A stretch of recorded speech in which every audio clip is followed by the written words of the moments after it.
So make sure everybody go to Musicoin TV right here. Hit that subscribe, okay? Because this is where we are streaming live to. We're streaming live to Musicoin TV. And you can also catch more than just this show on this channel. So there's 2 previous videos that were uploaded that I want to highlight. The Musicoin Control Awareness Berlin Music Scene Report. This is something that we also do at Musicoin. Yeah. You know, we're able to travel. We're able to do interviews with other artists and really tap into the community of Musicoin. So, and you did a great job at doing this, you and Daniel, with the editing here. So, I mean, I would love to pass the mic to you and highlight this right here. MC plays, MC plays, MC plays, Musicoin blockchain, get paid for every play. MC plays, MC plays, MC plays, Musicoin blockchain, get paid for every play. Yeah, sure. Yeah, I mean, basically, it was like my weekend away. Like, I had a gig in Berlin last weekend. Myself and my sister, like, we got booked for this party over in Berlin, and it was basically like a whole UK crew. But basically, yeah, I was over playing in Berlin. Berlin's a city that I've been going there since the early 90s. I love it. It's like home of alternative music.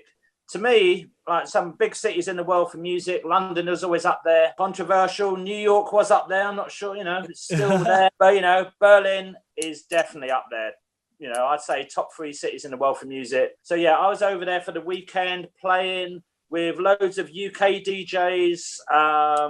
So I basically did a report. I interviewed people like Christoph Fingeli, who runs a shop over there called Praxis Records. He used to live in London in the 90s. I've known him since then, and he's like a sort of legend in underground sort of techno, extreme electronic underground sort of music scene, going back to early raves in the 90s, originally from Switzerland. So I have a little chat with him in his shop in Friedrichshain, East Berlin. And yeah, it's basically me just going out, talking to the people who run the party. It so happens that the party was funded in Berlin using crypto, not Musicoin, unfortunately, but the B word, using Bitcoin, you know. So I spoke to Liam, who organised the party, a little bit about that. So yeah, there's some grainy footage I filmed on my travels in Berlin last weekend. Yeah, I mean, I've been going out to clubs and music stuff since early 80s, basically. I've written little bits and pieces about my sort of journey in like clubs in London in the early 80s, quite sort of well-read stuff on the internet. But yeah, like started making music, didn't start really making music until early 90s. Done loads of pirate radio in the early 90s. Broadcasting from top of tower blocks. I mean, again, I don't know if that's a thing you really have much of in the States, but like, yeah. Me and my sister used to have a show on Saturday night and broadcast all over London. So hear our voice all over London. And yeah, like people come up to you, just recognise your voice just from hearing you on the sort of radio.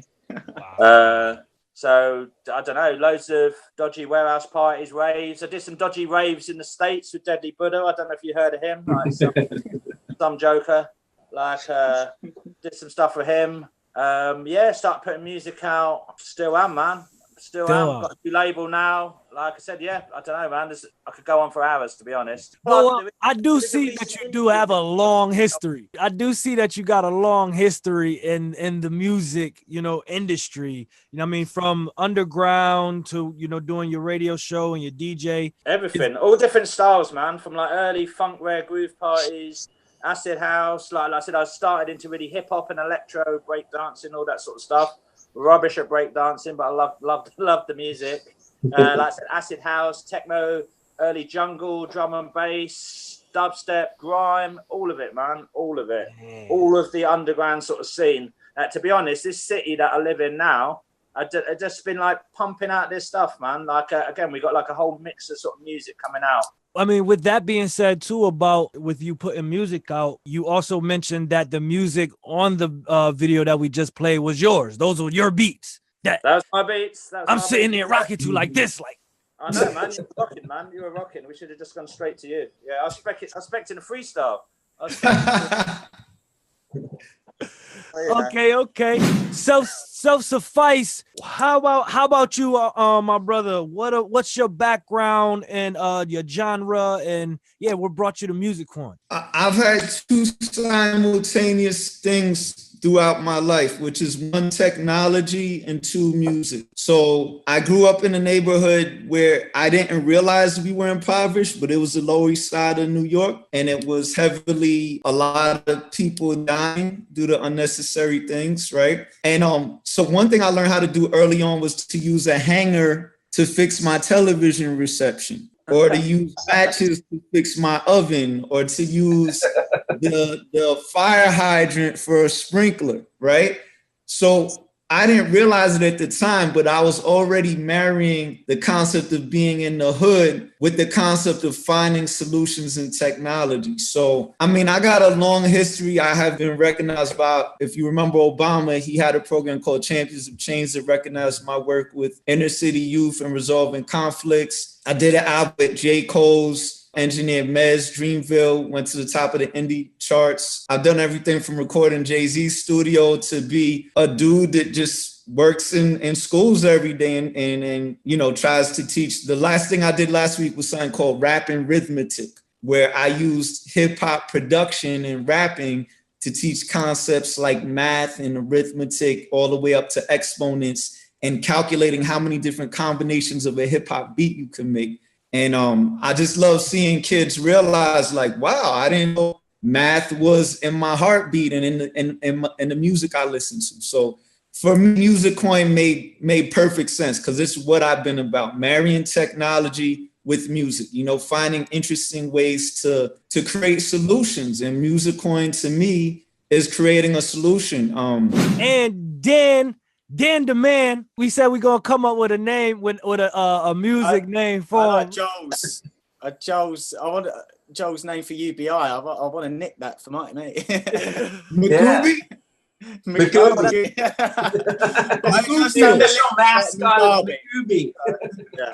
Listen, we got 10 episodes, family, that we're gonna be doing, right? By the end of our 10 episode, we gotta have somebody in the comment box leave a comment after listening to Dan's music on Musicoin. He wants an artist name. We are gonna find him an artist name. Leave the ideas in the comments. I'll give you 100. But yeah, man, give us a little bit of background of yourself. Well, there's not much history, to be fair. I'm only 12 now. No, so when I was 12, I started like percussion. I was a percussionist, and I'd done a lot of that. I had a really good teacher, and I started playing drums and that. And then at about 16, got my own little like studio space and that, just little bits of equipment to get me going. And then I run this channel called ACTV. So it was like sort of like Musicoin TV, but it was like broadcasting like acoustic acts. And I just done it for the labour of love. I didn't do it for any. I just done it. But then that's where I met the guy, the documentary I'd done, the sort of like little feature I'd done for Musicoin. That's where I met him. So I'd like to talk a bit about that a bit later, like with that video. That's where my ACTV started. But yeah, I got lots of contacts through that. I started making music. Because I was watching so many other people make music. I wanted to make it more. Like I wanted to be part of it. I wanted to be part of making music. So I went to the British Academy of New Music in London, and then so I started making music there. I had such a great teacher that inspired me, not just music, but like getting interested with like politics, science, all sorts of stuff that I wouldn't be interested on in this lonely island that I live on.